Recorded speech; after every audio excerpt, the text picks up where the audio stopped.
Dear students, myself Dr. Akhilesh Kumar. आज हम BSc part second chemistry honours में नई यूनिट स्टार्ट करेंगे, पोटेंशियोमेट्रिक टाइट्रेशन। इसका जो परिचय है, इंट्रोडक्शन, कि पोटेंशियोमेट्रिक टाइट्रेशन क्या है, इनमें अपन क्या स्टडी करेंगे और तो ऐसे अनुमापन यानी ऐसी टाइट्रेशन, क्योंकि आप टाइट्रेशन के अनुमापन से आपके सीधा दिमाग में आया होगा कि जब हम लैब में जाते हैं तो ब्यूरेट, पिपेट और उसके बाद उस पर अपन टाइट्रेशन करते हैं। जैसे सबसे सिंपल भाई सोडियम हाइड्रोक्साइड की किसके साथ, ऑक्जेलिक एसिड के। तो वही यहाँ पे भी आप क्या करेंगे, ऐसे अनुमापन जिनमें ईएमएफ मान, ईएमएफ इलेक्ट्रोमोटिव फोर्स मान द्वारा अंतिम बिंदु यानी एंड पॉइंट ज्ञात किया जाए, यानी ऐसे अनुमापन जिनमें ईएमएफ मान द्वारा अंतिम बिंदु ज्ञात किया जाता है, उसे क्या बोलते हैं, पोटेंशियोमेट्रिक टाइट्रेशन, विभव अनुमापन, विभव मापी अनुमापन कहलाते हैं। ईएमएफ, अब क्वेश्चन यह है कि ईएमएफ क्या है, इसको आप ऐसे लिख दो या इस फॉर्म में लिख सकते हो। ये क्या है, विद्युत वाहक बल। फिजिकल केमिस्ट्री में आपने पढ़ा होगा, इलेक्ट्रोकेमिस्ट्री में, ये जो विद्युत वाहक बल या सेल का, इसको आप ऐसे भी कह सकते हो, सेल का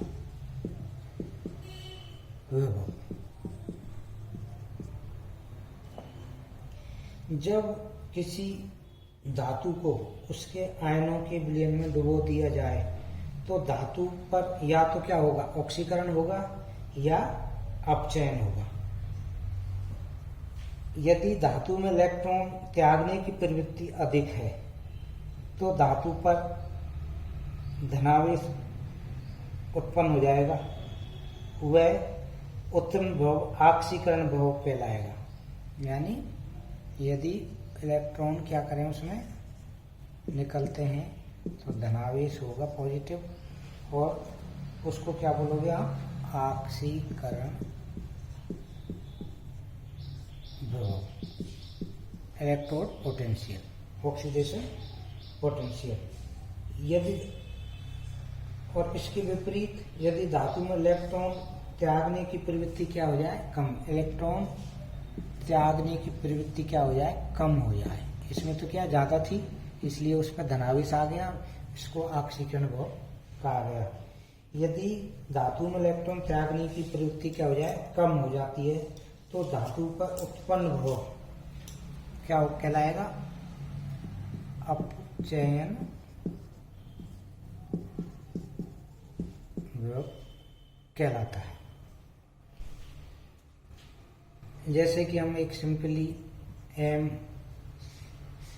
को लेते हैं मेटल फॉर्म में, और इसमें क्या हो रहा है, ऑक्सीडेशन और रिडक्शन दोनों रिवर्सिबल दिखा रहे हैं रिएक्शन। तो क्या होगा, एम n+1 और यहाँ पे क्या गए, इलेक्ट्रॉन। यदि इस डायरेक्शन में होती है रिएक्शन, इलेक्ट्रॉन निकल रहे हैं, पॉजिटिव चार्ज वहाँ पर धातु को उत्पन्न हो रहा है, जो वहाँ अपने इलेक्ट्रोड लगा रखा है, तो इसको क्या बोलेंगे, ऑक्सीकरण विभव, ऑक्सीडेशन पोटेंशियल। यदि उसमें मेटल से इलेक्ट्रॉन त्यागने की प्रवृत्ति कम हो रही है तो वो क्या होगा, डायरेक्शन ये होगी। तो उस स्थिति में त्यागने की प्रवृत्ति कम हो रही है धातु पर, तो इसको क्या बोलेंगे आप, रिडक्शन या अपचयन विभव कहलाएगा वो। जैसे Mn+ और यहाँ पर आपने क्या किया, इलेक्ट्रॉन निकल गया। इसको आप थोड़ा सा और यहाँ देख सकते हो।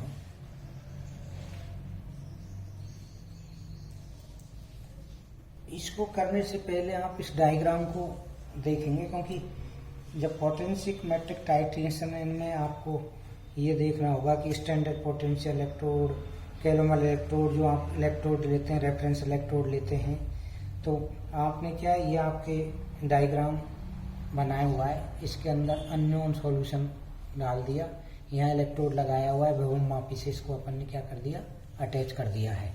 और दूसरे इसमें कैलोमल इलेक्ट्रोड है, इसको अपन विभव मापी से द्वारा, जो आपके स्टैंडर्ड पोटेंशियल इलेक्ट्रोड है जो यहाँ पर है स्टैंडर्ड, क्योंकि रेफरेंस इलेक्ट्रोड वो होता है स्टैंडर्ड पोटेंशियल इलेक्ट्रोड की रेफरेंस में लगाया जाता है, उससे उनको ज्ञात करते हैं विभव, इसलिए उसको रेफरेंस। और यहाँ पर आपके ये, तो इस डायग्राम में आप बिल्कुल क्लियर कि इलेक्ट्रॉन किधर जा रहे हैं, किधर प्रवाहित हो रहे हैं, इलेक्ट्रॉन उसमें से रिलीज हो रहे हैं आसानी से या नहीं हो रहे, तो इसके द्वारा पोटेंशियोमेट्रिक जो टाइट्रेशन है उनको समझ सकते हैं।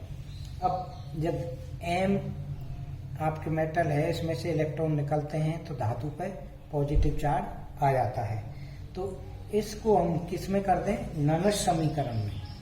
जो ननस समीकरण है उस पर अपन क्या कर देंगे, इसको लागू करेंगे, तो सारा सारा आपको बिल्कुल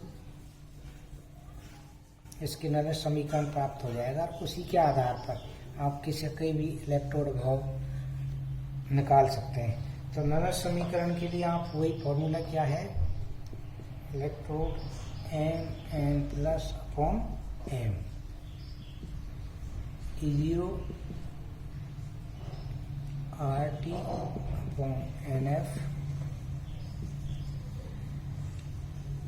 एक्टिविटी एम प्लस एन, और ए आपने मेटल, ये इसकी। अब E0 इसमें क्या है आपके, E0 स्टैंडर्ड पोटेंशियल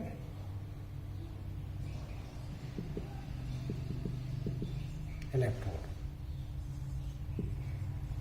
या अपन क्या कहेंगे इसको, मानक इलेक्ट्रोड विभव, जो कि E0 है। इसको 25 डिग्री पर, क्योंकि स्टैंडर्ड है तो इसमें अपन क्या किया, 25 डिग्री टेम्परेचर पर इसको अपन करते हैं इसकी, तो 25 डिग्री पे आप जब करेंगे तो इसकी मान Mn plus upon M equal to E0 और वही 2.33 R और T। NF फैराडे है या इलेक्ट्रॉन की संख्या, R कांस्टेंट है, T टेम्परेचर जो कितना लिया है, 25 डिग्री टेम्परेचर हमने लिया है। 25 डिग्री पर इसकी वैल्यू अब log AM plus N upon M, 25 degree पर इसकी वैल्यू क्या होती है,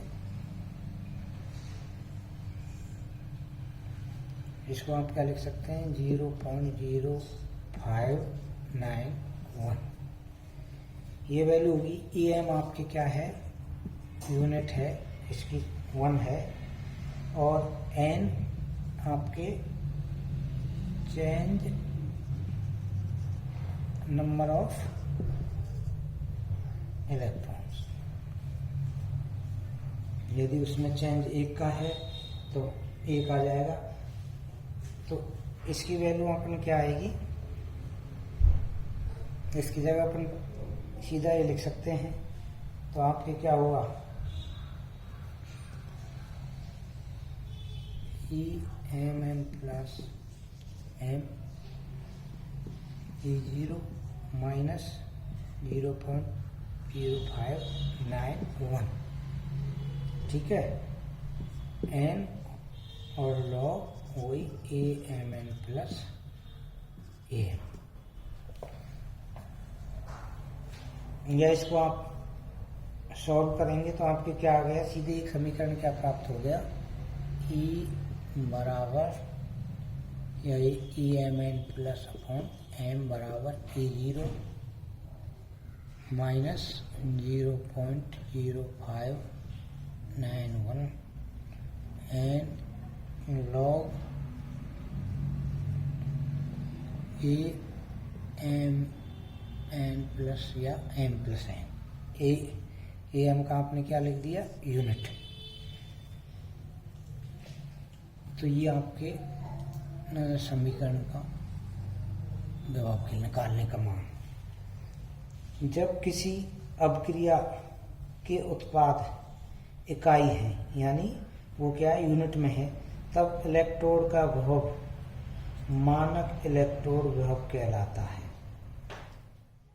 यानी जब किसी अपक्रिया का उत्पाद अभिकारक और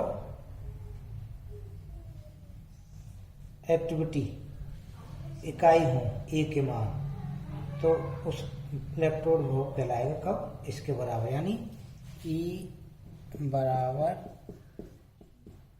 E0। हमने फिजिकल केमिस्ट्री में इसको पढ़ा होगा।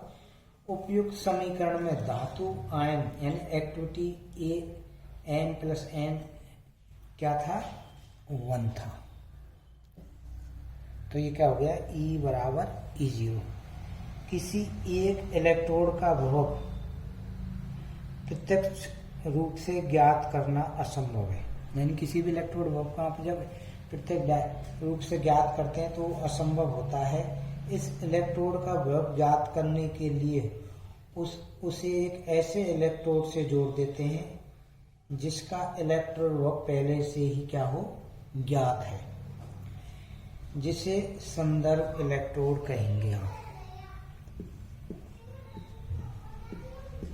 संदर्भ इलेक्ट्रोड या फिर क्या बोलते हो, रेफरेंस इलेक्ट्रोड कहेंगे। SHE, इस SHE या इसका पूरा नाम क्या हो गया, स्टैंडर्ड हाइड्रोजन इलेक्ट्रोड। ये टर्म आपके आएंगी तो इसका मतलब सीधा ही आप समझ जाओगे। एक तो होता है ये, दूसरा क्या होगा, कैलोमल इलेक्ट्रोड। दूसरा क्या हो गया, कैलोमल इलेक्ट्रोड, जिसके संदर्भ में अपने को, और जो स्टैंडर्ड हाइड्रोजन इलेक्ट्रोड है SH का विभव स्वेच्छा से क्या मान लिया अपन ने, 0 मान लेते हैं इसका। तब सेल का विभव यानी पूर्ण सेल विभव की मात्रा से आप पूर्ण जो सेल होता है उसकी आशा से ज्ञात करेंगे, तो उससे क्या हो जाएगा कि अननोन का मान अपने को प्राप्त हो जाएगा, जो कि आप के अननोन लिखते हो या ई। तो ये क्या हो जाएगा, ई ऑब्जर्व माइनस ई रेफरेंस। इससे आप किसी का भी क्या करते हैं, पूर्ण सेल का मान आप ज्ञात कर सकते हो। तो ये आपको इसको थोड़ा समझने से पहले जो फिजिकल केमिस्ट्री की जो इलेक्ट्रोकेमिस्ट्री है आपके सेकेंड ईयर में है, उसको थोड़ा सा, हालांकि 12th में पढ़ाया आपने इलेक्ट्रोड विभव, मानक अपचयन विभव, इनको हल्का सा आपको क्या करना पड़ेगा, हल्की सी रीडिंग आप लगाएंगे तो आपको ये जो टर्म्स हैं बड़े आसानी से, क्योंकि एनालिटिकल केमिस्ट्री एक तरह से फिजिकल का ही पार्ट्स है जिसमें इस तरह की, क्योंकि वहाँ भी अपन ने पढ़ा है, तो फिर हम इसको और आगे स्टार्ट करेंगे। क्योंकि अभी इसमें जो पहला तो क्या था, पोटेंशियल मैट्रिक टाइट्रेशन क्या होती है, कैसे होती है, कैसे ऑक्सीडेशन होता है, कैसे रिडक्शन, ऑक्सीडेशन पोटेंशियल क्या है, रिडक्शन पोटेंशियल क्या है, नाना समीकरण आपने देखा है, इसको कैसे ज्ञात करते हैं। अगली जो क्लास होगी उसमें क्या होगा, इसका पोटेंशियल मैट्रिक टाइट्रेशन की प्रिंसिपल क्या है या इसका सिद्धांत पे डिस्कस करेंगे, और उसके साथ साथ कैसे आप पोटेंशियल मैट्रिक टाइट्रेशन में एंड पॉइंट ज्ञात करते हैं, यानी अंतिम बिंदु जिसको आप कहते हैं, और इसके साथ ही इसकी प्रायोगिक तकनीक, मेथड, और फिर विभवमितीय अनुमापन के प्रकार, जो कि फिजिकल में ट्वेल्थ में पढ़ा है, सेकंड ईयर में आपके ये जो केमिस्ट्री इलेक्ट्रोकेमिस्ट्री उसमें भी आप इस पर डिस्कस करेंगे।